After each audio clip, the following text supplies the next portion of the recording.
বাইরে তো প্রচুর ঝড় বৃষ্টি হচ্ছিল আর হঠাৎ করে আমার মনে যাচ্ছিল কিছু একটা খেতে এই বৃষ্টিতে, বাট কী খাবো সেটাই বুঝে উঠতে পারছিলাম না। আর রাতের ডিনারও বানাতে হবে, এই জন্য হট করে প্ল্যান করে নিলাম যে রাত্রে খিচুড়ি রান্না করবো অ্যান্ড ভর্তা করব। কিন্তু এগুলো রান্না করার জন্য আমার বাসায় তেমন কিছুই ছিল না। সো এই জন্য আমার হাজব্যান্ডকে বাইরে পাঠিয়ে দিলাম সব কিছু আনার জন্য, মানে যতটুকু হাতের কাছে পায় ততটুকুই নিয়ে এসেছিল আমার জন্য। আর সত্যি বলতে বাসায় আদা রসুন বাটাটাও শেষ হয়ে গিয়েছিল, যেহেতু গতকাল শুক্রবার, তো শুক্রবার দিন এমনিতেও বাজার করা হবে বা এভাবেও মাস শেষ হয়ে গিয়েছিল, মাসের কাছাকাছি তো বাজার শেষ হয়ে গিয়েছিল, মাসের বাজারও করতে হবে। তাই আর কি এক্সট্রা করে কোনো খুচরো জিনিসের প্যারা দেয়নি আনার জন্য।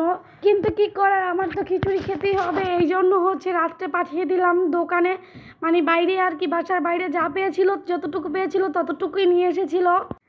এই ছোট্ট জীবনে ছোট ছোট আশাগুলো যদি পূরণ করতে না পারি তাহলে পরবর্তীতে বড় আশা পূরণ করার স্বপ্ন কোথা থেকেই দেখবো, বা স্বপ্নই আসবে না। জীবনটা খুবই ছোট, তো এই জন্য সাধ্য মতো নিজের স্বপ্নগুলো ইচ্ছাগুলো পূরণ করা উচিত। যাই হোক, এখানে তো আমি রান্নার জন্য আদা রসুন কেটে ব্লেন্ড করে নিয়েছিলাম অফ ক্যামেরা, অ্যান্ড পেঁয়াজ রসুন মানে যা যা লাগে খিচুড়ি রান্নায় সব কিছুই কেটে নিয়েছিলাম। আর এখানে তো মুগ ডালটাও ভেজে নিয়েছিলাম, কারণ মুগ ডালটা ভাজলে না ওটা থেকে খুব সুন্দর একটা স্মেল আসে, যেটা খিচুড়িতে খুব ভালো লাগে। আর আজকে তো আমি আমার খিচুড়িটা রান্না করবো পোলাও আর চাল দিয়ে, মুসুর ডাল অ্যান্ড মুগ ডাল, এই দুটো সিম্পল ওয়েতেই আমি আমার খিচুড়িটা রান্না করব। তো এই তো এখানে আমি তো রান্না করছিলাম, তখন আমার হাজব্যান্ড হঠাৎ করে এসে বললো দাও তোমাকে হেল্প করে দিয়ে রান্নায়। সো সে আমাকে হেল্প করার কথা বলে পুরো রান্নাটাই সে করে ফেলে। তো আমি আর কি করব, আমি দাঁড়িয়ে দাঁড়িয়ে বৃষ্টি উপভোগ করছিলাম। আর রান্না নিয়েও তেমন টেনশন করছিলাম না, কারণ আমার হাজব্যান্ড মোটামুটি ভালোই রান্না করে। আর সে তো সময় পেলে আমাকে কাজে হেল্প করে, মানে আমার রান্না বান্না বা সংসারের কাজে সবসময়ই হেল্প করে আমাকে। অ্যান্ড এইখানে তো আমি খিচুড়িটা খুবই সিম্পল হতে বসাচ্ছিলাম, যেভাবে সবাই রান্না করে, মানে খুব অল্প উপকরণ দিয়ে ঘরের মানে যা যা ছিল, মানে ঘরেও তো ছিল না, সেটা তোমরা ভিডিওতে দেখতেই পাচ্ছিলা। আর এখানে তো আনায় কী খাচ্ছিলো সেটা তো বলো তো তোমরা কমেন্ট করে। তোমরা সবাই তো আনায়কে ভীষণ ভালোবাসো, এটার জন্য তোমাদের সবার কাছে আমি অনেক কৃতজ্ঞ। তোমরা আমার মেয়েকে এত এত ভালোবাসো, সবাই আমার মেয়ের জন্য অনেক অনেক দোয়া করবা।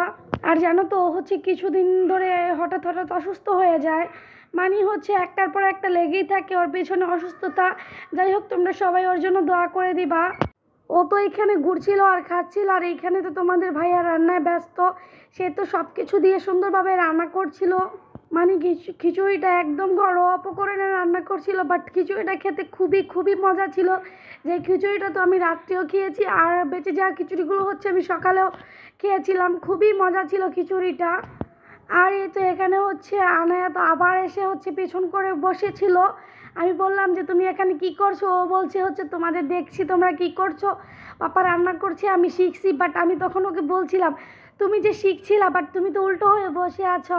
আর এই তো এখানে খিচুড়ির পাশাপাশি বেগুন ভর্তা করেছিলাম, মরিচের ভর্তা অ্যান্ড ডিম ভাজা, এই সিম্পল খাবারগুলোই ছিল আজকে। আর এখানে তো আমার মেয়ে আমাকে হেল্প করছে, দেখো আমার পানির বোতলটা নিয়ে দিচ্ছিল, মানে আমি ওকে বলতেছিলাম যে রাখো মা, তোমার করতে হবে না, আমি নিয়ে আসছি।